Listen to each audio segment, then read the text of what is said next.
बहुत से लोग क्या करते हैं, यहाँ से कंधी को 4 इंच उठा देते हैं, बहुत से लोग 3.5 इंच उठाते हैं, बहुत से लोग 2.5 इंच उठाते हैं, बहुत से लोग 1.25 इंच उठाते हैं।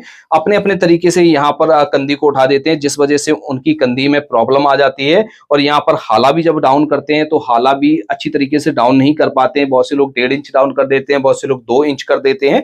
तो यहाँ पर सही तरीका क्या होता है कंधी को उठाने का, तो हम क्या करेंगे, यहाँ से जब हम कंधी को उठाएंगे तो इस वाले, हेलो माय डियर फ्रेंड्स, आज की इस वीडियो में हम सीखेंगे जेंट्स कुर्ते में आने वाली बहुत बड़ी प्रॉब्लम के बारे में, जो 85% लोगों का कमेंट रहता है कि सर इस चीज के बारे में हमें समझाइए। तो आज की वीडियो में हम आपको 2 ऐसी प्रॉब्लम के बारे में बताने वाले हैं। ये हर किसी के कुर्ते में जरूर आती है। जैसे हम कुर्ते की कटिंग कर रहे हैं तो कुर्ते की कटिंग करते समय आर्मोल हमारा कभी बड़ा हो जाता है, कभी छोटा हो जाता है। यानी आर्मोल की कटिंग हम किस तरह से करते हैं, क्या सही तरीका होता है, तो इसके बारे में समझेंगे। इस पर बहुत सारे लोगों का कमेंट है कि किस तरह से हम आर्मोल रखेंगे। तो आज की इस वीडियो में हम आपको आर्मोल निकालना और हर साइज का आर्मोल निकालना बताएंगे, किस तरह से आपको आर्मोल की कटिंग करना है। और इसके साथ साथ दूसरी हमारी जो बड़ी प्रॉब्लम आती है, जब हम बैक पार्ट की कटिंग करते हैं तो बैक के पार्ट को हमें कितना उठाना चाहिए, सही तरीका क्या होगा। इसके साथ साथ हम बैक के हाले को कितना डाउन करें जिससे हमारा जो कॉलर है पीछे की तरफ ना जाए और हमारी जो प्रॉब्लम है वो सारी दूर हो जाए एक ही बार में। तो आज की इस वीडियो में हम आपको बहुत ही सिंपल तरीके से समझाने वाले हैं। कुर्ते में ये जैसे आपकी प्रॉब्लम आती है तो इस वीडियो को देखकर आपकी प्रॉब्लम हमेशा के लिए सॉल्व हो जाएंगी। अब पहली प्रॉब्लम के बारे में हम समझ लेते हैं। जैसे हमारे आर्मोल में प्रॉब्लम आती है, कभी हमारा आर्मोल बड़ा हो जाता है, फ्रंट का आर्मोल बड़ा हो जाता है, कई बार बाजू का आर्मोल बड़ा हो जाता है और कंधी में भी हमारी प्रॉब्लम आने लगती है। तो दोस्तों सही तरीका क्या होता है कुर्ते के आर्मोल की कटिंग करने का, तो दोस्तों जितना भी आपका चेस्ट है उसका आपको 1/4 करना है। अब चेस्ट को भी आपको ये ध्यान देना है, जैसे आपका चेस्ट 32 से लेके 36 इंच तक है, 36 इंच तक है, तो इसका आपको क्या करना है, 1/4 करना है। और जैसे आपका चेस्ट 40 इंच से लेके 50 इंच तक है, तब आपको इसका 1/4 नहीं करना है। हमारा इतना चेस्ट होता है तो इसका जो फॉर्मूला है वो अलग हो जाता है। और जैसे आपका जैसे 28 से लेके 32 से लेके 36 इंच तक चेस्ट है तो इसका आपको 1/4 करके मार्क करना है। और जैसे आपका चेस्ट 40 इंच से लेकर 50 इंच तक है या 55 इंच तक है तो इसमें हम 1/4 करके मार्क कर देंगे, तो हमारा कुर्ते का आर्मोल बड़ा हो जाएगा और कुर्ता हमारा बेकार हो जाएगा। तो यहाँ पर जो है दूसरा फार्मूला हमारा सेट होता है। पहले फार्मूले में हम ये समझ लेते हैं, जैसे चेस्ट इतना है आपका तो इसका 1/4 करेंगे। और जैसे आपको फिटिंग में रखना है, जैसे हमारा चेस्ट 32 इंच है तो 32 को 4 भाग करेंगे तो हमारा हुआ 8 इंच। जैसे आपको इसको फिटिंग में बनाना है तो आप इसमें 1/2 इंच माइनस करके मार्क कर लेंगे। अब बात कर लेते हैं कि हमारा जो चेस्ट है 40 इंच से लेके 50 इंच तक है तो इसमें हम कितना मार्क करेंगे। तो दोस्तों इसमें जो हमारा मार्क किया जाता है वो 9 इंच से ज्यादा हम मार्क नहीं करते हैं कुर्ते में।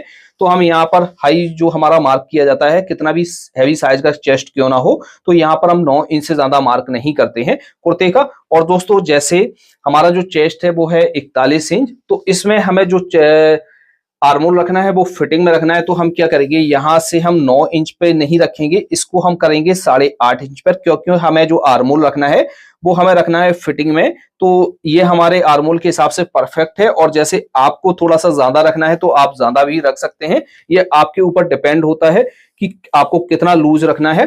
तो यहाँ से हम इस तरह से रखेंगे और यहाँ पर सीधा मार्क कर देंगे। जाते हैं, जैसे आपको भी घर बैठे स्टिचिंग का काम सीखना है, सीखकर आपको जैसे बुटीक खोलना है या टेलर शॉप खोलना है, तो दोस्तों हम आपके लिए लेकर आए हैं फुल स्टिचिंग कोर्स बहुत ही कम प्राइस के साथ।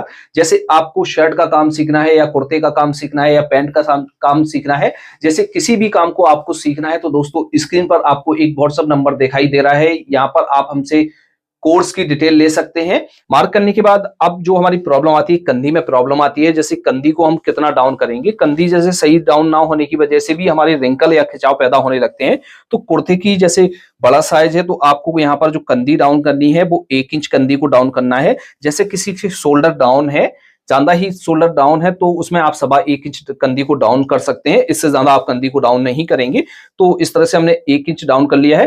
डाउन करने के बाद यहाँ पर फिटिंग का मार्क करेंगे, तो जितना हमने यहाँ पर डाउन किया है उतना ही मार्क हम अंदर की तरफ मार्क करेंगे इस तरह से। अब आर्मोल में हमारी जो है प्रॉब्लम क्यों आती है, आर्मोल में खिंचाव भी हो जाता है और सही तरीके से हमारा आर्मोल नहीं बैठता है।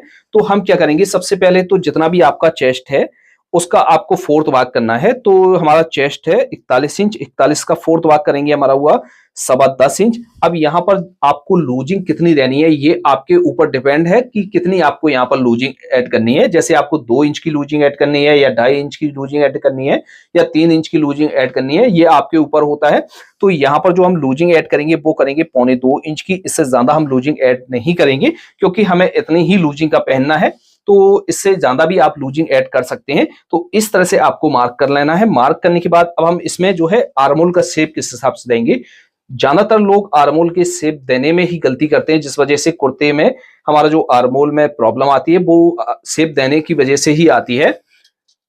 जैसे दोस्तों आपको आर्मोल का शेप देना नहीं आता है तो दोस्तों इस तरह से एक फ्रेंच कर्व आता है हमारा, जो 20 से 25 रुपए का मार्केट में हमें मिल जाता है। इसकी मदद से आप अच्छी तरीके से आर्मोल का शेप दे सकते हैं। तो इस तरह से रखेंगे आप आर्मोल में और यहां से रखने के बाद आप शेप दे सकते हैं। और जैसे आपके पास ये फ्रेंच कर्व नहीं है तो आप किस तरह से आर्मोल में शेप देंगे, तो बहुत ही अच्छी तरीके से देखिएगा, आपको एक ही बार में आ जाएगा आर्मोल में शेप देने का। तो यहां से सबसे पहले तो हम एक लाइन इस तरह से ड्रॉ करेंगे। ड्रॉ करने के बाद दोस्तों हम क्या करेंगे, सबसे पहले हम यहां से मार्क करेंगे, वो मार्क करेंगे 1.25 इंच पर। ये मार्क लगाना आपको बहुत जरूरी है। यदि आपने ये मार्क नहीं लगाया तो आपका आर्मोल का शेप सही से नहीं आएगा। अब क्या करेंगे, हम शेप कहां से देना स्टार्ट करेंगे, तो यहां से ये मार्क से हम 1 से 1.5 इंच ऊपर की तरफ से इसको आर्मोल में शेप देना स्टार्ट करेंगे। तो यहां से इस तरह से राउंड बनाते हुए हमें यहाँ पर आर्मोल में शेप देनी है, इस तरह से हमें शेप देनी है। अब एक बार हम यहां से भी फ्रेंच कर्व से भी आपको नाप कर दिखा देते हैं कि किस तरह से हमारी जो है शेप आई हुई है। तो यहां से हम इसको इस तरह से रखेंगे, इस तरह से हम यहां से मिलाकर रखेंगे और देखिए दोस्तों हमारी जो शेप है एकदम परफेक्ट तरीके से आ गई है। इस तरह से आपको आर्मोल में शेप देनी है। तो पहली तो आपको यहां पर गलती नहीं करनी है, तो आपको इस तरह से मार्किंग करनी है, इस तरह से मार्किंग करनी है। बाकी की जो हम मार्क जिस तरह से कुर्ते में करते हैं उसी तरीके से हम ये इसमें मार्क कर लेंगे। मार्क करने के बाद हम इसकी कटिंग कर लेते हैं, फिर आपको बताते हैं। तो सामने का पार्ट हमारा कट हो गया है। कट करने के बाद दोस्तों अब जिस तरह से हम बैक के लिए कपड़े को बिछाते हैं उसी तरीके से बैक के लिए हम कपड़े को बिछाएंगे।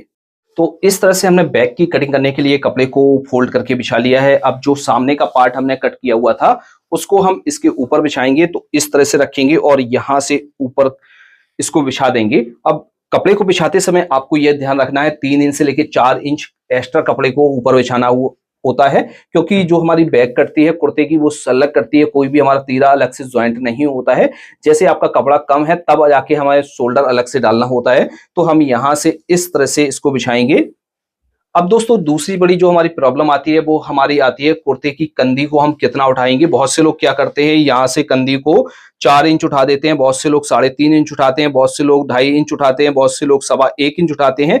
अपने अपने तरीके से यहाँ पर कंधी को उठा देते हैं, जिस वजह से उनकी कंधी में प्रॉब्लम आ जाती है। और यहाँ पर हाला भी जब डाउन करते हैं तो हाला भी अच्छी तरीके से डाउन नहीं कर पाते हैं। बहुत से लोग 1.5 इंच डाउन कर देते हैं, बहुत से लोग 2 इंच कर देते हैं।